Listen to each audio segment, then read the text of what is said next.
Hi hello ನಮಸ್ಕಾರ ಸ್ನೇಹಿತರೆ, welcome back to poster. ಇವತ್ತು ನಾವು ತೆಲುಗುನಲ್ಲಿ ರೀಸೆಂಟ್ ಆಗಿ ರಿಲೀಸ್ ಆದ ಮೂವಿ ಸ್ಟೋರಿನ ನೋಡೋಣ.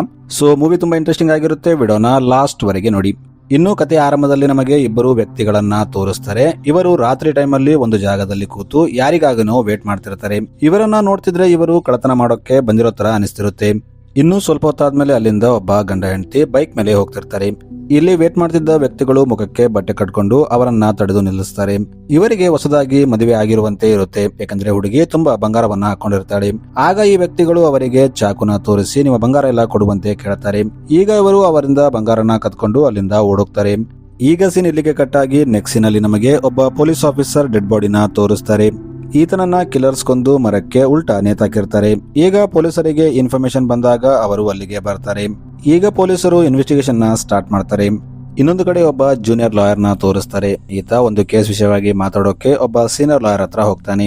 ಈತ ಆ ಸೀನಿಯರ್ ಲಾಯರ್ಗೆ ಆ ಕೇಸ್ ಬಗ್ಗೆ ವಿವರಣೆ ಕೊಡ್ತಿದ್ದಾಗ ಈಗ ನಮಗೆ ಸ್ಟೋರಿನ ತೋರಿಸ್ತಾರೆ. ಇಲ್ಲಿ ನಮಗೆ ಮೀನಾ ಅನ್ನೋ ಒಬ್ಬ ಮಹಿಳೆಯನ್ನ ತೋರಿಸ್ತಾರೆ. ಈಕೆಗೆ ಇಬ್ಬರು ಹೆಣ್ಮಕ್ಳಿರ್ತಾರೆ. ಮೀನಾ ದೊಡ್ಡ ಮಗಳಿಗೆ ತನ್ನ ತಂದೆ ಅಂದ್ರೆ ತುಂಬಾ ಇಷ್ಟ ಇರುತ್ತೆ. ಅದಕ್ಕೆ ಆಕೆ ತನ್ನ ತಾಯಿಗೆ ನಾನು ಇವತ್ತು ಅಪ್ಪನಿಗೆ ಊಟ ತಗೊಂಡು ಹೋಗ್ತೀನಿ ಅಂತ ಹೇಳ್ತಾಳೆ. ಆಗ ಮೀನಾ ಆಯ್ತು ಅಂತ ಆಕೆಗೆ ಊಟ ಕೊಟ್ಟು ಕಳಿಸ್ತಾಳೆ. ಮೀನಾ ಹಸ್ಬೆಂಡ್ ಹೊಲದಲ್ಲಿ ಕೆಲಸ ಮಾಡ್ತಿರ್ತಾನೆ. ಇನ್ನು ಈ ಹುಡುಗಿ ತಂದೆ ಹೆಸರು ಮೂರ್ತಿ ಆಗಿರುತ್ತೆ. ಮೂರ್ತಿ ತನ್ನ ಮಗಳಿಗೆ ನೀನು ಬಿಸಿಲಲ್ಲಿ ಯಾಕೆ ನಿಂತಿದ್ಯಾ, ನೆರಳಲ್ಲಿ ನಿಂತ್ಕೊ ಅಂತ ಹೇಳ್ತಾನೆ. ಇನ್ನೊಂದು ಕಡೆ ನಮಗೆ ಮೀನಾ ಸಣ್ಣ ಮಗಳನ್ನ ತೋರಿಸ್ತಾರೆ. ಈಕೆಗೆ ತನ್ನ ತಾಯಿ ಅಂದ್ರೆ ತುಂಬಾ ಇಷ್ಟ ಇರುತ್ತೆ. ಈಗ ಇವರಿಬ್ಬರು ರೆಡಿಯಾಗಿ ಇವರು ಕೂಡ ಹೊಲಕ್ಕೆ ಹೋಗ್ತಾರೆ. ಇಲ್ಲಿ ಇವರು ಒಟ್ಟಿಗೆ ಕೂತು ಊಟ ಮಾಡ್ತಾರೆ. ಆಮೇಲೆ ಇವರು ಕೆಲಸ ಕಂಪ್ಲೀಟ್ ಮಾಡಿದ ಮೇಲೆ ಮನೆಗೆ ಬರ್ತಾರೆ. ಇನ್ನು ರಾತ್ರಿ ಆದಾಗ ಮೂರ್ತಿ ಸಾರಾಯಿ ಕುಡಿಯಕ್ಕೆ ಹೋಗ್ತಿರ್ತಾನೆ. ಆಗ ಅವನ ದೊಡ್ಡ ಮಗಳು ನಾನು ಕೂಡ ನಿಮ್ಮ ಜೊತೆ ಬರ್ತೀನಂತ ಅವನ ಜೊತೆ ಹೋಗ್ತಾಳೆ. ಆದ್ರೆ ಮೀನಾ ಕೇಳದೆ ಇಲ್ಲ, ನೀನು ಅಂತ ಜಾಗದಲ್ಲಿ ಹೋಗ್ಬಾರ್ದು ಅಂತ ಹೇಳ್ತಾಳೆ. ಆದ್ರೂ ಮೀನಾ ಕೇಳದೆ ಹಠ ಮಾಡ್ತಿರ್ತಾಳೆ. ಆಗ ಮೂರ್ತಿ ಪರವಾಗಿಲ್ಲ, ನಾನು ಈಕೆನ ನೋಡ್ಕೋತೀನಿ ಅಂತ ಆಕೆನ ಕರ್ಕೊಂಡು ಹೋಗ್ತಾನೆ. ಇನ್ನು ಸಾರಾ ಅಂಗಡಿಗೆ ಬಂದಾಗ ಇಲ್ಲಿ ಒಬ್ಬ ವ್ಯಕ್ತಿ ಮೂರ್ತಿಗೆ ನಿನ್ನ ಮಗಳನ್ನ ಇಲ್ಲಿ ಯಾಕೆ ಕರ್ಕೊಂಡು ಬಂದೆ ಅಂತ ಕೇಳ್ತಾನೆ. ಆದ್ರೆ ಆತ ಇಲ್ಲ, ಈಕೆ ಹಠ ಮಾಡ್ತಿದ್ಲು, ಅದಕ್ಕೆ ಕರ್ಕೊಂಡು ಬಂದೆ ಅಂತ ಹೇಳ್ತಾನೆ. ಇನ್ನು ಇವರು ಮಾತಾಡ್ತಾ ಆ ವ್ಯಕ್ತಿ ಮೂರ್ತಿಗೆ ಇಲ್ಲಿ ಊರಲ್ಲಿ ಒಬ್ಬ ದೊಡ್ಡ ವ್ಯಕ್ತಿ ಇದ್ದಾನೆ, ಅವನು ಮೋಸದಿಂದ ಜನರ ಜಮೀನನ್ನ ಕಬ್ಜಾ ಮಾಡ್ತಿದ್ದಾನೆ ಅಂತ ಹೇಳ್ತಾನೆ. ಇನ್ನು ಮೀನಾ ತಂದೆ ಸಾರಾಯಿ ಕುಡಿದ ಮೇಲೆ ಮನೆಗೆ ಬರ್ತಾನೆ. ಮನೆಗೆ ಬಂದು ತನ್ನ ಹೆಂಡತಿಗೆ ಇದೇ ವಿಷಯನ ಹೇಳ್ತಾನೆ. ಈಗ ಸ್ಟೋರಿ ಮತ್ತೆ ಪ್ರೆಸೆಂಟ್ ಟೈಮ್ಗೆ ಬರುತ್ತೆ. ಇಲ್ಲಿ ಜೂನಿಯರ್ ಲಾಯರ್ ಸೀನಿಯರ್ ಲಾಯರ್ಗೆ ಇದೆಲ್ಲ ಹೇಳ್ತಿರ್ತಾನೆ. ಈಗ ಮತ್ತೆ ಸ್ಟೋರಿ ಹಿಂದಕ್ಕೆ ಹೋಗುತ್ತೆ. ಇಲ್ಲಿ ನಮಗೆ ಅದೇ ಊರಿನ ದೊಡ್ಡ ವ್ಯಕ್ತಿನ ತೋರಿಸ್ತಾರೆ. ಈತನ ಹೆಸರು ರಂಗ ಆಗಿರುತ್ತೆ ಮತ್ತು ಈತ ತುಂಬಾ ಇಲ್ಲಿಗಲ್ ಕೆಲಸ ಮಾಡ್ತಿರ್ತಾನೆ. ಈತನ ಹತ್ರ ತುಂಬಾ ದುಡ್ಡಿರುತ್ತೆ. ಅದಕ್ಕೆ ಪೊಲೀಸರು ಕೂಡ ಇವನ ಮಾತನ್ನ ಕೇಳ್ತಿರ್ತಾರೆ. ಇನ್ನು ರಂಗಗೆ ಮದುವೆ ಆಗಿರುತ್ತೆ ಮತ್ತು ಆತನಿಗೆ ಒಬ್ಬ ಮಗ ಕೂಡ ಇರ್ತಾನೆ. ಆದ್ರೆ ಅವನ ಮಗ ಮೆಂಟಲಿ ಅನ್ಸ್ಟೇಬಲ್ ಆಗಿರ್ತಾನೆ. ಇನ್ನು ರಂಗ ಹೆಂಡತಿ ಅವನ ಮಗನಿಗೆ ಊಟ ಮಾಡಿಸ್ತಿದ್ದಾಗ ಅಲ್ಲಿ ಮೀರಾ ಅನ್ನೋ ಹುಡುಗಿ ಬರ್ತಾಳೆ. ಮೀರಾ ತಂದೆ ತಾಯಿ ಆಕ್ಚುಲಿ ಸತ್ತೋಗಿರ್ತಾರೆ. ಈಕೆ ಅನಾಥಳಾಗಿರ್ತಾಳೆ. ಅದಕ್ಕೆ ಈಕೆಗೆ ಗೊತ್ತಿದ್ದವರು ಒಬ್ಬರು ಇಲ್ಲಿ ರಂಗ ಮನೆಯಲ್ಲಿ ಕೆಲಸ ಇದೆ, ನೀನು ಅಲ್ಲಿ ಹೋಗಿ ಕೆಲಸಕ್ಕೆ ಜಾಯ್ನ್ ಆಗುವಂತ ಕಳಿಸಿರ್ತಾರೆ. ಈಕೆಯಲ್ಲಿ ಮಾತಾಡ್ತಿದ್ದಾಗ ರಂಗ ಮಗ ಮೀರಾ ಕಡೆ ಓಡ್ತಾನೆ. ಅದನ್ನ ನೋಡಿ ಮೀರಾ ಭಯಪಡ್ತಾಳೆ. ಆಗ ಅಲ್ಲಿ ರಂಗ ಬರ್ತಾನೆ. ಈತ ಮೀರಾಗೆ ನೀನು ಭಯಪಡಬೇಡ, ನನ್ನ ಮಗ ಸ್ವಲ್ಪ ಮೆಂಟಲಿ ಅನ್ಸ್ಟೇಬಲ್ ಆಗಿದ್ದಾನೆ, ಅವನು ಏನು ಮಾಡಲ್ಲ ಅಂತ ಹೇಳ್ತಾನೆ.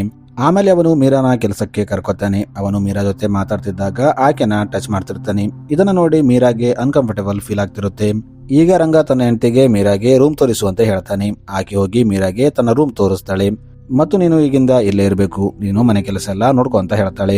ಈ ಕಡೆ ರಂಗ ತನ್ನ ಮಗನ್ನ ತನ್ನ ಹತ್ರ ಕರೀತಾನೆ. ತಾನು ಊಟ ಮಾಡೋಕ್ಕಿಂತ ಮುಂಚೆ ತನ್ನ ಮಗನಿಗೆ ಒಂದು ತುತ್ತನ್ನ ಹಾಕ್ತಾನೆ. ಆಮೇಲೆ ಅವನನ್ನ ಅಲ್ಲಿಂದ ಕಳಿಸ್ಬಿಡ್ತಾನೆ. ಇನ್ನೊಂದು ಕಡೆ ಮೀರಾ ತನ್ನ ಕೆಲಸನ ಸ್ಟಾರ್ಟ್ ಮಾಡಿರ್ತಾಳೆ. ಆಕೆ ಒಂದು ರೂಮಲ್ಲಿ ಬಳಿಯೋಕೆ ಹೋಗ್ತಿದ್ದಾಗ ಅಲ್ಲಿ ಒಳಗೆ ರಂಗ ಇರ್ತಾನೆ. ಈತ ಬಟ್ಟೆ ಚೇಂಜ್ ಮಾಡ್ತಿರ್ತಾನೆ. ಇದನ್ನ ನೋಡಿ ಮೀರಾ ಸಾರಿ, ನಾನು ನೋಡ್ಲಾರ್ದೆ ಬಂದೆ ಅಂತ ಹೇಳ್ತಾಳೆ. ಆದ್ರೆ ರಂಗ ಪರವಾಗಿಲ್ಲ, ನೀನು ಒಳಗೆ ಬಾ ಅಂತ ಹೇಳ್ತಾನೆ. ಇನ್ನು ಸ್ವಲ್ಪ ಹೊತ್ತಾದ್ಮೇಲೆ ಮೀರಾ ರಂಗಗೋಸ್ಕರ ನೀರನ್ನ ತಂದಿರ್ತಾಳೆ. ಆಕೆ ರಂಗಗೋಸ್ಕರ ನೀರನ್ನ ಇಡ್ತಿದ್ದಾಗ ಅವನು ಆಕೆನ ಬ್ಯಾಡ್ ಟಚ್ ಮಾಡ್ತಾನೆ. ಇದನ್ನ ನೋಡಿ ಮೀರಾಗೆ ಭಯವಾಗುತ್ತೆ. ಆಕೆ ಅಲ್ಲಿಂದ ಓಡೋಗ್ತಾಳೆ. ಆಕೆ ಅಲ್ಲಿಂದ ಓಡ್ತಿದ್ದಾಗ ರಂಗ ಲುಂಗಿ ಕೆಳಗೆ ಬೀಳುತ್ತೆ. ಇದನ್ನ ರಂಗ ವೈಫ್ ನೋಡ್ಬಿಡ್ತಾಳೆ. ಆಕೆ ಬಂದು ಲುಂಗಿನ ಮೇಲೆ ಕಟ್ತಾಳೆ. ಇದರಿಂದ ರಂಗಗೆ ತುಂಬಾ ಕೋಪ ಬರುತ್ತೆ. ಇನ್ನು ಈಗ ಸ್ಟೋರಿ ಮತ್ತೆ ಪ್ರೆಸೆಂಟ್ ಟೈಮ್ಗೆ ಬರುತ್ತೆ. ಇಲ್ಲಿ ಜೂನಿಯರ್ ಲಾಯರ್ ಸೀನಿಯರ್ ಲಾಯರ್ಗೆ ಎಲ್ಲಾ ಸ್ಟೋರಿನ ಹೇಳ್ತಾನೆ. ಈಗ ಸ್ಟೋರಿ ಮತ್ತೆ ಹಿಂದಕ್ಕೆ ಹೋಗುತ್ತೆ. ಇಲ್ಲಿ ಮೂರನೇ ವ್ಯಕ್ತಿಯ ಕಥೆಯನ್ನ ತೋರಿಸ್ತಾರೆ. ಇಲ್ಲಿ ನಮಗೆ ಪ್ರೇಮ್ ಅನ್ನೋ ಒಬ್ಬ ಹುಡುಗನನ್ನ ತೋರಿಸ್ತಾರೆ. ಈತನ ತಂದೆ ಅಚಾನಕ್ ಆಗಿ ಸತ್ತೋಗಿರ್ತಾನೆ. ಅದಕ್ಕೆ ಪ್ರೇಮ್ ಅರ್ಧಕ್ಕೆ ತನ್ನ ಎಜುಕೇಶನ್ ನ ಸ್ಟಾಪ್ ಮಾಡಿ ಕೂಲಿ ಕೆಲಸ ಮಾಡ್ತಿರ್ತಾನೆ. ಈಗ ಇವನು ತನ್ನ ಫ್ರೆಂಡ್ ಜೊತೆ ಸೇರಿ ಕೂಲಿ ಕೆಲಸಕ್ಕೆ ಹೋಗ್ತಾನೆ. ಅಲ್ಲಿದ್ದ ಜನ ಪ್ರೇಮ್ಗೆ ಓದಿ ದೊಡ್ಡ ವ್ಯಕ್ತಿ ಆಗ್ತೀನಿ ಅಂತ ಹೇಳಿದ್ದೆಲ್ಲ ಈಗೇನಾಯ್ತು ಅಂತ ಗೇಲಿ ಮಾಡ್ತಾರೆ. ಆದ್ರೆ ಪ್ರೇಮ್ ಅವರಿಗೆ ನಾನು ಬೇಕಂತ ಎಜುಕೇಶನ್ ನ ಸ್ಟಾಪ್ ಮಾಡಿಲ್ಲ, ನನ್ನ ತಂದೆ ಸತ್ತ ಮೇಲೆ ನಮಗೆ ತುಂಬಾ ಸಾಲ ಆಯ್ತು, ಅದಕ್ಕೆ ನಾನು ಎಜುಕೇಶನ್ ನ ಸ್ಟಾಪ್ ಮಾಡಿ ಕೆಲಸಕ್ಕೆ ಬರಬೇಕಾಯ್ತು ಅಂತ ಹೇಳ್ತಾನೆ. ಇನ್ನು ಇವನು ಇಲ್ಲಿ ಕೆಲಸ ಮಾಡ್ತಿದ್ದಾಗ ತನ್ನ ಮಾಮನ ಮಗಳು ಊರಿಗೆ ಬಂದಿದ್ದಾಳೆ ಅಂತ ಗೊತ್ತಾಗುತ್ತೆ. ಇದನ್ನ ನೋಡಿ ಪ್ರೇಮ್ಗೆ ತುಂಬಾ ಖುಷಿ ಆಗುತ್ತೆ. ಏಕೆಂದ್ರೆ ಅವನು ತನ್ನ ಮಾಮನ ಮಗಳನ್ನ ಲವ್ ಮಾಡ್ತಿರ್ತಾನೆ. ಅದಕ್ಕೆ ಅವನು ತಕ್ಷಣ ತನ್ನ ಕೆಲಸ ಬಿಟ್ಟು ಆಕೆನ ನೋಡೋಕೆ ಹೋಗ್ತಾನೆ. ಇಲ್ಲಿ ಪ್ರೇಮ್ ಮಾಮ ಇರ್ತಾನೆ. ಈತ ತನ್ನ ಮಗಳನ್ನ ನೋಡಿ ತುಂಬಾ ಖುಷಿ ಆಗ್ತಾನೆ. ಇನ್ನು ಈಕೆ ಹೆಸರು ಮಾಲಿನಿ ಆಗಿರುತ್ತೆ. ಇನ್ನು ಮಾಲಿನಿನ ನೋಡಕ್ಕೆ ಪ್ರೇಮ್ ತಾಯಿ ಕೂಡ ಬಂದಿರ್ತಾಳೆ. ಆದರೆ ಪ್ರೇಮ್ ಒಳಗೆ ಹೋಗಕ್ಕೆ ಭಯಪಡ್ತಿರ್ತಾನೆ. ಯಾಕಂದ್ರೆ ಅವನ ಮಾಮನಿಗೆ ಪ್ರೇಮ್ ಅಂದ್ರೆ ಸ್ವಲ್ಪನೂ ಆಗ್ತಿರಲ್ಲ. ಇನ್ನು ಪ್ರೇಮ್ ಮಾಲಿನಿನ ಮದುವೆ ಆಗ್ತೀನಿ ಅಂತ ಕೇಳಿದಾಗ ನಾನು ನನ್ನ ಮಗಳನ್ನ ನಿನ್ನಂತ ಅನ್ಎಜುಕೇಟೆಡ್ ವ್ಯಕ್ತಿಗೆ ಕೊಡಲ್ಲ ಅಂತ ಹೇಳಿರ್ತಾನೆ. ಅದಕ್ಕೆ ಪ್ರೇಮ್ ಒಳಗೆ ಹೋಗಕ್ಕೆ ಭಯಪಡ್ತಿರ್ತಾನೆ. ಇನ್ನು ಸ್ವಲ್ಪ ಹೊತ್ತಾದ್ಮೇಲೆ ಪ್ರೇಮ್ ಮಾಮ ಸ್ನಾಕ್ಸ್ ತರಲು ಹೊರಗೆ ಹೋಗ್ತಾನೆ. ಆಗ ಪ್ರೇಮ್ ಒಳಗೆ ಹೋಗಿ ಮಾಲಿನಿ ಜೊತೆ ಮಾತಾಡ್ತಾನೆ. ಇನ್ನು ಅವನ ಮಾಮ ಬರೋಕ್ಕಿಂತ ಮುಂಚೆ ಅಲ್ಲಿಂದ ಎದ್ದು ಹೋಗ್ತಾನೆ. ಈಗ ಸ್ಟೋರಿ ಇಲ್ಲಿಂದ ಮತ್ತೆ ಮೂರ್ತಿ ಕಡೆ ಶಿಫ್ಟ್ ಆಗುತ್ತೆ. ಇಲ್ಲಿ ಮೂರ್ತಿ ಸರಾಯಿ ಕುಡಿದು ಮನೆಗೆ ಬಂದಿರ್ತಾನೆ. ಅದಕ್ಕೆ ಅವನ ವೈಫ್ ಅವನಿಗೆ ತುಂಬಾ ಬೈತಿರ್ತಾಳೆ. ಇಲ್ಲಿ ಮೂರ್ತಿ ತನ್ನ ವೈಫ್ಗೆ ನನ್ನ ಭರವಸೆ ಎಲ್ಲ ಮುಗಿದು ಹೋಯ್ತು ಅಂತ ಹೇಳ್ತಾನೆ. ಇನ್ನು ರಾತ್ರಿ ಆಗಿದ್ದರಿಂದ ಈಗ ಇವರು ಮಲ್ಕೊಳ್ಳಕ್ಕೆ ಹೋಗ್ತಾರೆ. ಇನ್ನು ಬೆಳಗ್ಗೆ ಎದ್ದಾಗ ಮೀನಾಗೆ ತನ್ನ ಗಂಡ ಸ್ವಲ್ಪನೂ ಅಲ್ಲಾಡ್ತಿಲ್ಲ ಅಂತ ಅನಿಸುತ್ತೆ. ಆಕೆ ತನ್ನ ಗಂಡನ ಎಬ್ಬಿಸೋಕೆ ಹೋಗ್ತಾಳೆ. ಆದ್ರೆ ಮೂರ್ತಿ ಸತ್ತೋಗಿರ್ತಾನೆ. ಇದನ್ನ ನೋಡಿ ಮೀನಾ ಮತ್ತು ಆಕೆ ಮಕ್ಕಳು ತುಂಬಾ ಅಳ್ತಾರೆ.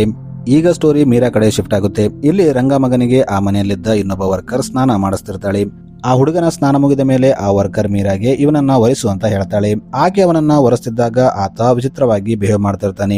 ಇದನ್ನ ನೋಡಿ ಮೀರಾ ಭಯಪಡ್ತಾಳೆ. ಆದ್ರೆ ಆ ವರ್ಕರ್ ನೀನು ಭಯಪಡಬೇಡ, ಇವನು ರಂಗ ತರ ಅಲ್ಲ, ಇವನು ತುಂಬಾ ಒಳ್ಳೆ ವ್ಯಕ್ತಿ ಅಂತ ಹೇಳ್ತಾಳೆ. ಇದನ್ನ ಕೇಳಿ ಮೀರಾ ಆಕೆ ಮಾತನ್ನ ನಂಬ್ತಾಳೆ. ಇನ್ನು ಸ್ವಲ್ಪ ಹೊತ್ತಾದ್ಮೇಲೆ ಆ ವರ್ಕರ್ ಮಹಿಳೆ ರಂಗ ಮತ್ತು ಅವನ ಹೆಂಡತಿಯ ಮದುವೆ ಫೋಟೋನ ಕ್ಲೀನ್ ಮಾಡ್ತಿರ್ತಾಳೆ. ಆಗ ಅಲ್ಲಿ ರಂಗ ಮಗ ಬರ್ತಾನೆ. ಈತ ಆ ಫೋಟೋನ ತೋರಿಸಿ ಆಕೆಗೆ ಏನು ಹೇಳಕ್ಕೆ ಟ್ರೈ ಮಾಡ್ತಾನೆ. ಆದ್ರೆ ಆಕೆಗೆ ಏನು ಅರ್ಥವಾಗ್ತಿರಲ್ಲ. ಆದ್ರೆ ಆಕೆ ಸ್ವಲ್ಪ ಹೊತ್ತು ಯೋಚನೆ ಮಾಡಿ ನೀನು ಮತ್ತು ಮೀರಾ ಇದೇ ರೀತಿ ಮದುವೆ ಆಗ್ತೀರಾ ಅಂತ ಕೇಳ್ತಾಳೆ. ಇದನ್ನ ಕೇಳಿ ಆತ ಹೌದು ಅಂತ ತಲೆಯಲ್ಲಾಡಿಸ್ತಾನೆ. ಇನ್ನು ಮೀರಾ ಅಲ್ಲಿ ಬಂದಾಗ ಆ ಹುಡುಗ ಮೀರಾಗೂ ಆ ಫೋಟೋ ತೋರಿಸಿ ಅದೇ ಹೇಳ್ತಾನೆ. ಇದು ಸ್ವಲ್ಪ ಹೊತ್ತಾದ್ಮೇಲೆ ಮೀರಾಗೂ ಅರ್ಥವಾಗುತ್ತೆ. ಇದನ್ನ ನೋಡಿ ಆಕೆ ಖುಷಿ ಆಗ್ತಾಳೆ. ಏಕೆಂದ್ರೆ ಆಕೆಗೂ ಆ ಹುಡುಗ ಇಷ್ಟ ಆಗಿರ್ತಾನೆ. ಅದಕ್ಕೆ ಆಕೆ ಎಮೋಷನಲ್ ಆಗಿ ಆ ಹುಡುಗನನ್ನ ಹಗ್ ಮಾಡ್ಕೋತಾಳೆ. ಇನ್ನು ಮೀರಾ ಆ ಹುಡುಗನನ್ನ ನಾರ್ಮಲ್ ಮಾಡೋಕೆ ಟ್ರೈ ಮಾಡ್ತಿರ್ತಾಳೆ. ಈಗ ಸೀನ್ ಮಾಲಿನಿ ಮತ್ತು ಪ್ರೇಮ್ ಕಡೆ ಶಿಫ್ಟ್ ಆಗುತ್ತೆ. ಮಾಲಿನಿಗೂ ಪ್ರೇಮ್ ಅಂದ್ರೆ ಇಷ್ಟ ಇರುತ್ತೆ. ಅದಕ್ಕೆ ಆಕೆ ಟೈಮ್ ಸಿಕ್ಕಾಗಲೆಲ್ಲ ಪ್ರೇಮ್ನ ಮೀಟ್ ಆಗೋಕೆ ಹೋಗ್ತಿರ್ತಾಳೆ. ಇಲ್ಲಿ ಮಾಲಿನಿ ಪ್ರೇಮ್ಗೆ ನೀನು ಚೆನ್ನಾಗಿ ದುಡ್ಡು ಸಂಪಾದನೆ ಮಾಡು, ಆಗ ನನ್ನ ತಂದೆ ನನ್ನ ಮದುವೆನ ನಿನ್ನ ಜೊತೆ ಮಾಡ್ತಾರೆ ಅಂತ ಹೇಳ್ತಾಳೆ. ಇದನ್ನ ಕೇಳಿ ಪ್ರೇಮ್ ನಾನು ಅಷ್ಟೊಂದು ದುಡ್ಡನ್ನ ಎಲ್ಲಿಂದ ತರಬೇಕು ಅಂತ ಯೋಚನೆ ಮಾಡ್ತಾನೆ. ಇವರು ಮಾತಾಡ್ತಿದ್ದಾಗ ಅಲ್ಲಿ ಮಾಲಿನಿ ತಂದೆ ಬರ್ತಾನೆ. ಈತ ಮಾಲಿನಿಗೆ ಅವನ ಜೊತೆ ಏನು ಮಾತು, ಒಳಗೆ ನಡಿ ಅಂತ ಕಳಿಸ್ತಾನೆ. ಈಕೆ ಒಳಗೆ ಬಂದಾಗ ಮಾಲಿನಿ ತಾಯಿ ಆಕೆಗೆ ಸಮಜಾಯಿಸ್ತಿರ್ತಾಳೆ. ಆಗ ಮಾಲಿನಿ ನಾನು ಏನೇ ಆಗ್ಲಿ ಪ್ರೇಮ್ನೇ ಮದುವೆ ಆಗ್ತೀನಿ ಅಂತ ಹೇಳ್ತಾಳೆ. ಇನ್ನೊಂದು ಕಡೆ ಪ್ರೇಮ್ ಫ್ರೆಂಡ್ ಅವನಿಗೆ ನೀನು ಅಷ್ಟೊಂದು ಆಕೆನ ಹಚ್ಕೋಬೇಡ, ಯಾಕಂದ್ರೆ ಆಕೆ ನಿನ್ನ ಬಿಟ್ಟು ಹೋಗ್ತಾಳೆ ಅಂತ ಹೇಳ್ತಾನೆ. ಇದನ್ನ ಕೇಳಿ ಪ್ರೇಮ್ಗೆ ಕೋಪ ಬರುತ್ತೆ. ಆಗ ಅವನ ಫ್ರೆಂಡ್ ಚಿಂತೆ ಮಾಡಬೇಡ, ನಾನು ಸುಮ್ಮನೆ ಜೋಕ್ ಮಾಡಿದ್ದೆ ಅಂತ ಹೇಳ್ತಾನೆ. ಆಮೇಲೆ ಅವರು ಪ್ರೇಮ್ ತಾಯಿಗೆ ನಾವು ಕೆಲಸ ಮಾಡೋಕೆ ಸಿಟಿಗೆ ಹೋಗ್ತಾ ಇದ್ದೀವಿ ಅಂತ ಹೇಳ್ತಾರೆ. ಇನ್ನೂ ಸ್ವಲ್ಪ ಹೊತ್ತಾದ್ಮೇಲೆ ಅವರು ಸಿಟಿ ಕಡೆ ಹೋಗ್ತಾರೆ. ಇದನ್ನೆಲ್ಲ ಮಾಲಿನಿ ಕೂಡ ತನ್ನ ಮನೆಯ ಗೇಟ್ ನಿಂದ ನೋಡ್ತಿರ್ತಾಳೆ. ಯಾಕಂದ್ರೆ ಪ್ರೇಮ್ ಮತ್ತು ಮಾಲಿನಿ ಮನೆ ಅಕ್ಕಪಕ್ಕದಲ್ಲಿರುತ್ತೆ. ಈಗ ಸೀನ್ ಮೂರ್ತಿ ವೈಫ್ ಕಡೆ ಶಿಫ್ಟ್ ಆಗುತ್ತೆ. ಇಲ್ಲಿ ಒಬ್ಬ ವ್ಯಕ್ತಿ ಇವರ ಮನೆಗೆ ಬರ್ತಾನೆ. ಈತ ಇವರಿಗೆ ನಾಳೆ ಪಂಚಾಯತ್ ನಲ್ಲಿ ತೀರ್ಮಾನ ಇದೆ, ನಾಳೆ ಟೈಮ್ಗೆ ಬಂದ್ಬಿಡಿ ಅಂತ ಹೇಳ್ತಾನೆ. ಇದನ್ನ ಕೇಳಿ ಮೀನಾ ಆಯ್ತು ಅಂತ ಹೇಳ್ತಾಳೆ. ಆಮೇಲೆ ಅವರು ಆ ಹೊಲ ಹೇಗಾದ್ರೂ ಮಾಡಿ ನಮಗೆ ಸಿಗ್ಬೇಕು, ಅದಕ್ಕಾಗಿ ಏನಾದ್ರೂ ಪ್ಲಾನ್ ಮಾಡಬೇಕು ಅಂತ ಯೋಚನೆ ಮಾಡ್ತಿರ್ತಾರೆ. ಇನ್ನು ಮಾರನೇ ದಿನ ಬೆಳಗ್ಗೆ ಪಂಚಾಯತ್ಗೆ ಹೋದಾಗ ಇಲ್ಲಿ ಎಲ್ಲರೂ ಮೂರ್ತಿ ಹೆಂಡತಿ ಅಪೋಸಿಟ್ ಇರ್ತಾರೆ. ಇವರು ಆಕೆಯಿಂದ ಹೇಗಾದ್ರೂ ಮಾಡಿ ಆ ಹೊಲನ ತಗೋಬೇಕಂತ ಪ್ಲಾನ್ ಮಾಡ್ತಿರ್ತಾರೆ. ಇದು ಮೀನಾಗೆ ಇಷ್ಟ ಆಗಲ್ಲ. ಆಕೆ ಇದನ್ನ ಮೊದಲೇ ಊಹಿಸಿರ್ತಾಳೆ. ಅದಕ್ಕೆ ಆಕೆ ಅಲ್ಲಿ ಒಂದು ಕತ್ತಿ ತಗೊಂಡು ಹೋಗಿರ್ತಾಳೆ. ಈಗ ಮೀನಾ ಮತ್ತು ಆಕೆ ಮಕ್ಕಳು ಸೇರಿ ಅಲ್ಲಿದ್ದವರ ಮೇಲೆ ಅಟ್ಯಾಕ್ ಮಾಡ್ತಾರೆ. ಆಕೆ ಪಂಚಾಯತ್ನ ಒಬ್ಬ ಮೆಂಬರ್ನ ಸಾಯಿಸ್ಬಿಡ್ತಾಳೆ. ಇದನ್ನ ನೋಡಿ ಊರವರು ಆಕೆನ ಹಿಡಿರಿ ಅಂತ ಆಕೆ ಹಿಂದೆ ಓಡ್ತಾರೆ. ಆಗ ಮೀನಾ ಈ ಊರವರು ನಮ್ಮನ್ನ ಬಿಡಲ್ಲ, ಇವರ ಕೈಗೆ ನಾವು ಸಿಕ್ಕರೆ ನಮ್ಮನ್ನ ಸಾಯಿಸ್ಬಿಡ್ತಾರೆ ಅಂತ ಅನ್ಕೋತಾಳೆ. ಅದಕ್ಕೆ ಆಕೆ ತನ್ನ ಬ್ಯಾಗ್ ನ ತಗೊಂಡು ತನ್ನ ಮಕ್ಕಳ ಜೊತೆ ಊರ್ ಬಿಟ್ಟು ಓಡೋಗ್ತಾಳೆ. ಈಗ ಸೀನ್ ಮೀರಾ ಕಡೆ ಶಿಫ್ಟ್ ಆಗುತ್ತೆ. ಇಲ್ಲಿ ರಂಗ ಮೀರಾ ಜೊತೆ ತಪ್ಪು ಕೆಲಸ ಮಾಡೋಕೆ ಟ್ರೈ ಮಾಡ್ತಿರ್ತಾನೆ. ಆಕೆ ಅವನಿಂದ ತಪ್ಪಿಸ್ಕೊಂಡು ಒಂದು ರೂಮಲ್ಲಿ ಕೂತು ಅಳ್ತಿರ್ತಾಳೆ. ಇದನ್ನ ರಂಗ ಮಗ ನೋಡ್ತಾನೆ. ಈತನಿಗೆ ತುಂಬಾ ಕೋಪ ಬರುತ್ತೆ. ಯಾಕಂದ್ರೆ ಅವನು ಮೀರನ್ನ ಇಷ್ಟಪಡ್ತಿರ್ತಾನೆ. ಅವನು ಅಲ್ಲಿದ್ದ ಒಂದು ಕತ್ತಿನ ಎತ್ಕೋತಾನೆ ಮತ್ತು ರಂಗನ ಸಾಯಿಸೋಕೆ ಹೋಗ್ತಾನೆ. ಮೀರಾ ಅವನನ್ನ ತಡೆಯೋಕೆ ತುಂಬಾ ಟ್ರೈ ಮಾಡ್ತಾಳೆ. ಆದ್ರೆ ಅವನು ಕೇಳದೆ ಸೀದಾ ರಂಗ ಹತ್ರ ಹೋಗಿ ಅವನ ಮೇಲೆ ಅಟ್ಯಾಕ್ ಮಾಡ್ತಾನೆ. ಈಗ ರಂಗ ಏನಾದ್ರೂ ಅರ್ಥ ಮಾಡಿಕೊಳ್ಳುವಷ್ಟರಲ್ಲಿ ಅವನ ಮಗ ಅವನನ್ನ ಸಾಯಿಸ್ಬಿಡ್ತಾನೆ. ಈಗ ಮೀರಾ ಕೂಡ ಬಂದು ಅವನಿಗೆ ಹೆಲ್ಪ್ ಮಾಡ್ತಾಳೆ. ಇವರಿಬ್ಬರು ಸೇರಿ ಈಗ ರಂಗನ ಮುಗಿಸಿರ್ತಾರೆ. ಈಗ ಅಲ್ಲಿ ಆ ಮನೆಯಲ್ಲಿ ಕೆಲಸ ಮಾಡ್ತಿದ್ದ ಆ ಮಹಿಳೆ ಬರ್ತಾಳೆ. ಈಕೆ ಮೀರಾ ಮತ್ತು ರಂಗ ಮಗಗೆ ನೀವು ಇಲ್ಲಿಂದ ಓಡೋಗಿ, ಈ ಕೊಲೆ ಕೇಸನ್ನ ನಾನು ನನ್ನ ಮೇಲೆ ಹಾಕೋತೀನಿ, ನೀವು ಎಲ್ಲಾದ್ರೂ ದೂರ ಹೋಗಿ ಆರಾಮಾಗಿರಿ ಅಂತ ಹೇಳ್ತಾಳೆ. ಇನ್ನು ಅವರು ಅಲ್ಲಿಂದ ಹೋಗ್ತಿದ್ದಾಗ ಮೀರಾಗೆ ಇವನಿಗೆ ಏನು ಗೊತ್ತಿಲ್ಲ, ಇವನನ್ನ ನೀನೇ ನೋಡ್ಕೋಬೇಕು ಅಂತ ಹೇಳ್ತಾಳೆ. ಆಮೇಲೆ ಅವರಿಗೆ ಸ್ವಲ್ಪ ದುಡ್ಡು ಕೊಟ್ಟು ಅಲ್ಲಿಂದ ಕಳಿಸ್ಬಿಡ್ತಾಳೆ. ಈಗ ಸ್ಟೋರಿ ಪ್ರೇಮ್ ಕಡೆ ಶಿಫ್ಟ್ ಆಗುತ್ತೆ. ಇವನು ಸಿಟಿಯಲ್ಲಿ ದುಡಿಯೋಕೆ ಹೋಗಿರ್ತಾನೆ. ಈಗ ಚೆನ್ನಾಗಿ ದುಡ್ಡು ಸಂಪಾದನೆ ಮಾಡಿ ವಾಪಸ್ ತನ್ನ ಮನೆಗೆ ಬರ್ತಾನೆ. ಇಲ್ಲಿ ಬಂದಾಗ ಪ್ರೇಮ್ ತಾಯಿ ಅವನನ್ನ ನೋಡಿ ತುಂಬಾ ಖುಷಿ ಆಗ್ತಾಳೆ. ಈಗ ಪ್ರೇಮ್ ತನ್ನ ತಾಯಿಗೆ ನಾನು ಈಗ ಮಾಲಿನಿನ ಮದುವೆ ಆಗ್ತೀನಿ, ನೀನು ಹೋಗಿ ಮಾತಾಡು ಅಂತ ಹೇಳ್ತಾನೆ. ಈಗ ಪ್ರೇಮ್ ತಾಯಿ ಹೋಗಿ ಮಾಲಿನಿ ತಂದೆ ಹತ್ರ ಮಾತಾಡ್ತಾಳೆ. ಮಾಲಿನಿ ತಂದೆ ಕೂಡ ಪ್ರೇಮ್ನ ಮದುವೆ ಮಾಡಿಕೊಡಲು ಒಪ್ಕೋತಾನೆ. ಇನ್ನು ಈಗ ಸ್ವಲ್ಪ ದಿನ ಆದ್ಮೇಲೆ ಇವರ ಮದುವೆ ಕೂಡ ಆಗುತ್ತೆ. ಆದ್ರೆ ಮದುವೆ ಆದ್ಮೇಲೆ ಡೈಲಿ ನೈಟ್ ಪ್ರೇಮ್ ಎಲ್ಲಿಗೋ ಹೋಗ್ತಿರ್ತಾನೆ. ಇದನ್ನ ನೋಡಿ ಮಾಲಿನಿಗೆ ವಿಚಿತ್ರ ಅನಿಸುತ್ತೆ. ಆಕೆ ಇವನು ಡೈಲಿ ರಾತ್ರಿ ಎಲ್ಲಿಗೆ ಹೋಗ್ತಿರಬಹುದು ಅಂತ ಯೋಚನೆ ಮಾಡ್ತಾಳೆ. ಇಲ್ಲಿ ನಮಗೆ ಒಂದು ಟ್ವಿಸ್ಟ್ ಓಪನ್ ಆಗುತ್ತೆ. ಆಕ್ಚುಲಿ ಪ್ರೇಮ್ ಮತ್ತು ಅವನ ಫ್ರೆಂಡ್ ಸೇರಿ ರಾತ್ರಿ ಟೈಮಲ್ಲಿ ಜನರನ್ನ ಲೂಟಿ ಮಾಡ್ತಿರ್ತಾರೆ. ಅಂದ್ರೆ ಮೂವಿ ಸ್ಟಾರ್ಟಿಂಗ್ ನಲ್ಲಿ ಇಬ್ಬರು ಕಳ್ಳರನ್ನ ತೋರಿಸ್ತಾರಲ್ಲ, ಇವರು ಅವರೇ ಆಗಿರ್ತಾರೆ. ಇನ್ನು ಪ್ರೇಮ್ ಮತ್ತು ಅವನ ಫ್ರೆಂಡ್ ರಾತ್ರಿ ಆದಾಗ ಕಳ್ಳತನ ಮಾಡೋಕೆ ಹೋಗ್ತಾರೆ. ಇಲ್ಲಿ ಒಂದು ಕಾರ್ ಬರುತ್ತೆ. ಇವರು ಆ ಕಾರ್ನ ತಡೆದು ಅದರಲ್ಲಿದ್ದ ವ್ಯಕ್ತಿಗಳನ್ನ ಹೊರಗೆ ಎಳೆದು ಅವರನ್ನ ಲೂಟಿ ಮಾಡೋಕೆ ಟ್ರೈ ಮಾಡ್ತಿರ್ತಾರೆ. ಈ ಕಾರಲ್ಲಿದ್ದ ವ್ಯಕ್ತಿ ಊರಿನ ದೊಡ್ಡ ವ್ಯಕ್ತಿ ಆಗಿರ್ತಾನೆ. ಇವರು ಅವನ ಜೊತೆ ಫೈಟ್ ಮಾಡ್ತಿರ್ತಾರೆ. ಆಗ ಆ ವ್ಯಕ್ತಿಯ ಅಸಿಸ್ಟೆಂಟ್ ಪ್ರೇಮ್ ಮುಖಕ್ಕೆ ಕಟ್ಟಿದ್ದ ಬಟ್ಟೆನ ತೆಗಿತಾನೆ. ಇದರಿಂದ ಅವನು ಪ್ರೇಮ್ ಮುಖನ ನೋಡ್ಬಿಡ್ತಾನೆ. ಆಗ ಪ್ರೇಮ್, ಇವರು ನಮ್ಮ ಮುಖನ ನೋಡಿದ್ದಾರೆ, ಈಗ ಇವರನ್ನ ಜೀವಂತವಾಗಿ ಬಿಟ್ಟರೆ ಊರಲ್ಲಿ ಹೋಗಿ ನಮ್ಮ ಬಗ್ಗೆ ಹೇಳ್ತಾರೆ, ಇದರಿಂದ ನಮಗೆ ಜೈಲ್ ಕೂಡ ಆಗ್ಬಹುದು, ಅದಕ್ಕೆ ಇವರನ್ನ ಸಾಯಿಸ್ಬಿಡೋಣ ಅಂತ ಪ್ಲಾನ್ ಮಾಡ್ತಾರೆ. ಆಗ ಅವರು ಊರಿನ ದೊಡ್ಡ ವ್ಯಕ್ತಿನ ಮೊದಲು ಸಾಯಿಸ್ಬಿಡ್ತಾರೆ. ಇನ್ನು ಆ ಅಸಿಸ್ಟೆಂಟ್ ಇವರಿಂದ ತಪ್ಪಿಸಿಕೊಂಡು ಊರೊಳಗೆ ಓಡೋಗ್ತಾನೆ. ಇನ್ನು ಆತ ಊರೊಳಗೆ ಓಡಿ ಬಂದು ಊರಲ್ಲಿದ್ದ ಎಲ್ಲರಿಗೆ ಪ್ರೇಮ್ ಮತ್ತು ಅವನ ಫ್ರೆಂಡ್ ಬಗ್ಗೆ ಹೇಳ್ಬಿಡ್ತಾನೆ. ಇದು ಮಾಲಿನಿ ತಂದೆಗೆ ಗೊತ್ತಾದಾಗ ಆತ ತುಂಬಾ ಬೇಜಾರಾಗ್ತಾನೆ. ಅವನು ದುಡ್ಡು ಸಂಪಾದನೆ ಮಾಡೋಕೆ ಇಷ್ಟು ಕೆಳಮಟ್ಟಕ್ಕೆ ಇಳಿತಾನೆ ಅಂತ ಅನ್ಕೊಂಡಿದ್ದಿಲ್ಲ ಅಂತ ಹೇಳ್ತಾನೆ. ಆಮೇಲೆ ಮಾಲಿನಿಗೆ, ನೀನು ಇಲ್ಲಿಂದ ಬಂದ್ಬಿಡು, ನಾನು ನಿನಗೆ ಬೇರೆ ಮದುವೆ ಮಾಡಿಸ್ತೀನಿ ಅಂತ ಹೇಳ್ತಾನೆ. ಇದನ್ನ ಕೇಳಿ ಮಾಲಿನಿ ತನ್ನ ತಂದೆ ಮೇಲೆ ಕೋಪ ಮಾಡ್ತಾಳೆ. ಇದು ನನ್ನ ಮನೆ ಅಂತ ಹೇಳ್ತಾಳೆ. ಇನ್ನು ಪ್ರೇಮ್ ತಾಯಿ ತನ್ನ ತಮ್ಮನಿಗೆ ಬೈತಾಳೆ, ಮತ್ತು ನಿನ್ನಿಂದಾಗಿನೇ ಇದೆಲ್ಲ ಆಗಿದ್ದು, ನೀನು ಯಾವಾಗ್ಲೂ ದುಡ್ಡು ಅಂತ ಸಾಯ್ತಿದ್ದೆ, ಅವನು ಮಾಲಿನಿನ ಮದುವೆ ಆಗೋಕೆ ಈ ಕೆಟ್ಟ ಕೆಲಸಕ್ಕೆ ಹೇಳಿದ ಅಂತ ಹೇಳ್ತಾಳೆ. ಇದನ್ನ ಕೇಳಿ ಮಾಲಿನಿ ತಂದೆಗೆ ತುಂಬಾ ಕೋಪ ಬರುತ್ತೆ. ಈಗಿಂದ ಮಾಲಿನಿಗೂ ನನಗೂ ಏನು ಸಂಬಂಧ ಇಲ್ಲ ಅಂತ ಹೇಳಿ ಅಲ್ಲಿಂದ ಹೋಗ್ಬಿಡ್ತಾನೆ. ಈಗ ಮಾಲಿನಿಗೆ ಪ್ರೇಮ್ ಮತ್ತು ಅವನ ಫ್ರೆಂಡ್ ಒಂದು ಜಾಗದಲ್ಲಿದ್ದಾರೆ ಅಂತ ಗೊತ್ತಾಗುತ್ತೆ. ಈಗ ಆಕೆ ಅವರನ್ನ ಮೀಟ್ ಆಗೋಕೆ ಹೋಗ್ತಾಳೆ. ಇನ್ನೊಂದು ಕಡೆ ಮೂರ್ತಿ ವೈಫ್ ತನ್ನ ಇಬ್ಬರು ಮಕ್ಕಳನ್ನ ಕರ್ಕೊಂಡು ಎಲ್ಲಿಗೆ ಹೋಗ್ಬೇಕಂತ ಯೋಚನೆ ಮಾಡ್ತಿರ್ತಾಳೆ. ಇನ್ನು ಈ ಮೂವಿಯಲ್ಲಿ ನಡೀತಿರೋ 3 ಕಥೆಯ ಎಲ್ಲಾ ಕ್ಯಾರೆಕ್ಟರ್ಸ್ ಒಂದೇ ಜಾಗಕ್ಕೆ ಹೋಗ್ತಿರ್ತಾರೆ. ಇನ್ನು ಅದೇ ಟೈಮಲ್ಲಿ ಮೂರ್ತಿ ಹೆಂಡತಿ ಮತ್ತು ಮಕ್ಕಳನ್ನ ಪೊಲೀಸರು ಅರೆಸ್ಟ್ ಮಾಡ್ತಾರೆ, ಏಕೆಂದ್ರೆ ಅವರು ಮರ್ಡರ್ ಮಾಡಿರ್ತಾರೆ.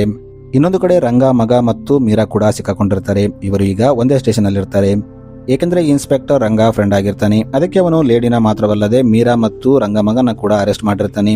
ಇನ್ನು ಈ ಇನ್ಸ್ಪೆಕ್ಟರ್ ಹುಡುಗಿಯರ ವಿಷಯದಲ್ಲಿ ವೀಕ್ ಆಗಿರ್ತಾನೆ. ಇನ್ನು ಸ್ವಲ್ಪ ಹೊತ್ತಾದ್ಮೇಲೆ ಪ್ರೇಮ್ ಮತ್ತು ಅವನ ಫ್ರೆಂಡ್ ಕೂಡ ಸಿಕ್ಕಾಕೊಂಡಿರ್ತಾರೆ. ಈಗ ಇವರನ್ನ ಕೂಡ ಇದೇ ಪೊಲೀಸ್ ಸ್ಟೇಷನ್ಗೆ ಕರ್ಕೊಂಡು ಬರ್ತಾರೆ.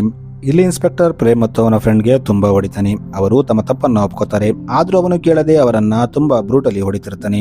ಇನ್ನು ಇನ್ಸ್ಪೆಕ್ಟರ್ ಎಷ್ಟು ಕೆಟ್ಟ ವ್ಯಕ್ತಿ ಆಗಿರ್ತಾನಂದ್ರೆ, ಮೂರ್ತಿ ಹೆಂಡತಿ ಮಲ್ಕೊಂಡಿದ್ದಾಗ ಆಕೆ ಹಲ್ಲನ್ನ ಕಿತ್ಬಿಡ್ತಾನೆ. ಇನ್ನು ಸ್ವಲ್ಪ ಹೊತ್ತಾದ್ಮೇಲೆ ಅಲ್ಲಿ ಮಾಲಿನಿ ಕೂಡ ಬರ್ತಾಳೆ. ಈಕೆ ತನ್ನ ಗಂಡನ ಬಿಡುವಂತೆ ಕೇಳ್ತಾಳೆ, ಆದ್ರೆ ಇನ್ಸ್ಪೆಕ್ಟರ್ ಸರಿಯಾದ ವ್ಯಕ್ತಿ ಆಗಿರಲ್ಲ. ಅವನು ಮಾಲಿನಿ ಜೊತೆ ಕೆಟ್ಟ ಕೆಲಸ ಮಾಡೋಕೆ ಟ್ರೈ ಮಾಡ್ತಾನೆ. ಇನ್ನು ಆತ ಮೀರಾನ ಕೂಡ ರೂಮ್ ಒಳಗೆ ಹೇಳ್ಕೊಂಡು ಹೋಗ್ತಿರ್ತಾನೆ. ಆದ್ರೆ ರಂಗಮಗ ಅವನನ್ನ ತಡೆಯೋಕೆ ಟ್ರೈ ಮಾಡ್ತಾನೆ. ಇದರಿಂದ ಪೊಲೀಸ್ ಇನ್ಸ್ಪೆಕ್ಟರ್ಗೆ ಸಿಟ್ಟು ಬಂದು ಅವನು ರಂಗಮಗಗೆ ತುಂಬಾ ಹೊಡಿತಾನೆ. ಈಗ ಅವನು ಒಂದೊಂದಾಗಿ ಅಲ್ಲಿದ್ದ ಎಲ್ಲರಿಗೆ ಹೊಡಿತಿರ್ತಾನೆ. ಇದರಿಂದ ಇನ್ಸ್ಪೆಕ್ಟರ್ಗೆ ಸಾಕಾಗಿ ಅವನು ಹೋಗಿ ಮಲ್ಕೋತಾನೆ. ಇದೇ ಸರಿಯಾದ ಟೈಮ್ ಅನ್ಕೊಂಡು ಅಲ್ಲಿದ್ದವರೆಲ್ಲ ಅಲ್ಲಿಂದ ಓಡೋಗಕ್ಕೆ ಪ್ಲಾನ್ ಮಾಡ್ತಾರೆ. ಇವರು ಈಗ ಒಬ್ಬರಿಗೊಬ್ಬರು ಹೆಲ್ಪ್ ಮಾಡ್ಕೊಂಡು ಅಲ್ಲಿಂದ ಓಡೋಗ್ತಾರೆ. ಈಗ ಸ್ಟೋರಿ ಪ್ರೆಸೆಂಟ್ ಟೈಮ್ಗೆ ಬರುತ್ತೆ. ಆ ಜೂನಿಯರ್ ಲಾಯರ್ ಸೀನಿಯರ್ ಲಾಯರ್ಗೆ ಇದೆಲ್ಲ ಹೇಳ್ತಿರ್ತಾನೆ. ಇನ್ನು ಆ ವಿಕ್ಟಮ್ಸ್ ಎಲ್ಲ ಇದೇ ಜಾಗದಲ್ಲಿರ್ತಾರೆ. ಇವರು ಸೀನಿಯರ್ ಲಾಯರ್ ಹತ್ರ ಹೆಲ್ಪ್ ಕೇಳೋಕೆ ಬಂದಿರ್ತಾರೆ. ಅವರೆಲ್ಲ ತಪ್ಪು ಮಾಡಿರ್ತಾರೆ, ಆದ್ರೆ ಅವರ ಪರಿಸ್ಥಿತಿ ಅವರನ್ನ ಹಾಗೆ ಮಾಡೋಕೆ ಪ್ರೇರೇಪಣೆ ಮಾಡಿರುತ್ತೆ. ಅದಕ್ಕೆ ಆ ಜೂನಿಯರ್ ಲಾಯರ್ ಇವರನ್ನ ಕರ್ಕೊಂಡು ಬಂದು ಸೀನಿಯರ್ ಲಾಯರ್ ಇಂದ ಹೆಲ್ಪ್ ಕೇಳ್ತಿರ್ತಾನೆ. ಆಗ ಸೀನಿಯರ್ ಲಾಯರ್ ಇವರಿಗೆ ಪೂರ್ತಿ ನಿಜಾನ ತನಗೆ ಹೇಳುವಂತೆ ಹೇಳ್ತಾನೆ. ಆಗ ಇವರು ಒಂದೊಂದಾಗಿ ಎಲ್ಲ ನಿಜಾನ ಹೇಳ್ತಾರೆ. ಆಕ್ಚುಲಿ ಅವತ್ತು ರಾತ್ರಿ ಅವರು ಪೊಲೀಸ್ ಸ್ಟೇಷನ್ ಇಂದ ಓಡೋಗ್ತಿದ್ದಾಗ ಪೊಲೀಸರು ಅವನನ್ನ ಹಿಡಿಯೋಕೆ ಬರ್ತಾರೆ ಅಂತ ಗೊತ್ತಿರುತ್ತೆ. ಇನ್ನು ಆ ಇನ್ಸ್ಪೆಕ್ಟರ್ ತುಂಬಾ ಕ್ರಿಮಿನಲ್ ಆಗಿರ್ತಾನೆ. ಅದಕ್ಕೆ ಇವರೆಲ್ಲ ಸೇರಿ ಆ ಇನ್ಸ್ಪೆಕ್ಟರ್ ನ ಮೊದಲು ಸಾಯಿಸ್ಬಿಡ್ತಾರೆ. ಆಮೇಲೆ ಅವನನ್ನ ಮರಕ್ಕೆ ಉಲ್ಟಾ ನೇತಾಕಿರ್ತಾರೆ. ಈಗ ಇವರು ಆ ಸೀನಿಯರ್ ಲಾಯರ್ಗೆ, ನಾವು ಮಾಡಿದ್ದು ತಪ್ಪು ಅಂತ ನಮಗೆ ಗೊತ್ತು, ಆದ್ರೆ ಪರಿಸ್ಥಿತಿ ಹಾಗಿತ್ತು, ದಯವಿಟ್ಟು ಈಗ ನಮ್ಮ ತಪ್ಪನ್ನ ಕ್ಷಮಿಸಿ ನಮಗೆ ಈ ಕೇಸಿಂದ ಬಿಡುಗಡೆ ಮಾಡಿಸಿ ಅಂತ ಕೇಳ್ತಾರೆ. ಇನ್ನು ಪೊಲೀಸ್ ಸ್ಟೇಷನ್ ಇದ್ದ ಪೊಲೀಸರಿಗೂ ಆ ಇನ್ಸ್ಪೆಕ್ಟರ್ ಅಂದ್ರೆ ಇಷ್ಟ ಇರಲ್ಲ, ಯಾಕಂದ್ರೆ ಅವನು ರಂಗ ಜೊತೆ ಕೂತು ಅದೇ ಪೊಲೀಸ್ ಸ್ಟೇಷನ್ ಅಲ್ಲಿ ಡ್ರಿಂಕ್ ಮಾಡ್ತಿರ್ತಾನೆ. ಇನ್ನು ಡ್ರಿಂಕ್ ಮಾಡಿದ ಮೇಲೆ ಅಲ್ಲಿದ್ದ ಲೇಡಿ ಕಾನ್ಸ್ಟೇಬಲ್ ಜೊತೆ ಮಿಸ್ಬಿಹೇವ್ ಮಾಡ್ತಿರ್ತಾನೆ. ಅದಕ್ಕೆ ಸೀನಿಯರ್ ಲಾಯರ್ ಒಬ್ಬ ಇನ್ಸ್ಪೆಕ್ಟರ್ ಜೊತೆ ಸೇರಿ ಈ ಕೇಸ್ನ ಹೇಗೆ ಕ್ಲೋಸ್ ಮಾಡ್ಬೇಕಂತ ಪ್ಲಾನಿಂಗ್ ಮಾಡ್ತಾನೆ. ಒಬ್ಬ ಇನ್ಸ್ಪೆಕ್ಟರ್ ಈಗ ಕೇಸ್ನ ಇನ್ವೆಸ್ಟಿಗೇಷನ್ ಮಾಡೋಕೆ ಅದೇ ಪೊಲೀಸ್ ಸ್ಟೇಷನ್ಗೆ ಬರ್ತಾನೆ. ಇನ್ನೊಂದು ಕಡೆ ಆ ಸೀನಿಯರ್ ಲಾಯರ್ ಅವರಿಗೆ, ನಾನು ನಿಮ್ಮನ್ನ ಈ ಕೇಸಿಂದ ಬಿಡುಗಡೆ ಮಾಡಿಸ್ತೀನಿ ಅಂತ ಹೇಳ್ತಾನೆ. ಇದನ್ನ ಕೇಳಿ ಅವರೆಲ್ಲ ತುಂಬಾ ಖುಷಿ ಆಗ್ತಾರೆ ಮತ್ತು ಸೀನಿಯರ್ ಲಾಯರ್ ಕಾಲ್ಗೆ ಬೀಳ್ತಾರೆ. ಸೊ ಮೂವಿ ಇಲ್ಲಿಗೆ ಎಂಡ್ ಆಗುತ್ತೆ. Thanks for watching.